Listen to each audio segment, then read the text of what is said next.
এইরকম একটা লোক গেছে এরকম তার ঘন ঘন লুজ মোশন হয়ে গেছে ডাক্তারের কাছে।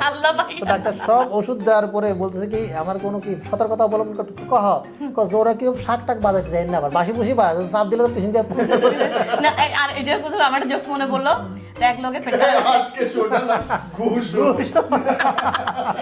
একটু জোরে আচ্ছা এক লোকের লুজ মোশন হয়েছে ডাক্তারের কাছে গেছে না গু যখন বলছেন গুড়াই বলবে।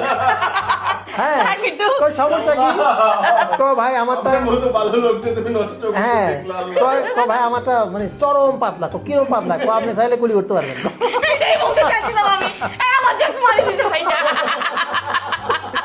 ওষুধ দিয়েছে এক সপ্তাহ আসছে শক্ত হয়েছে হয়েছে কি বলে দাঁত দিয়ে কামড়াই শিখতে পারবেন।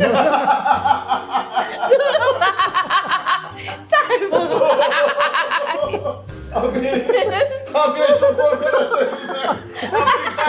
আপনি আপনি অনেক খারাপ। আপনি গুয়ের গুলি আলাদা আলাদা বেশি একটা করে দিয়ে সাইবুল ভাই সম্পর্কে আপনার আইডিয়া এরকম মনে হয় দেখছেন 3-4 শো করে পাগল করে ফেললে সাইবুল ভাই আমাদেরকে পাগল করে ফেললে। সবগুলি এক এপিসোডও দিলে আসলে এটা গুশু বলতে হবে, এই জন্য গুশু থেকে বাঁচতে হলে আমাদের এপিসোড আলাদা আলাদা করে দিতে হবে।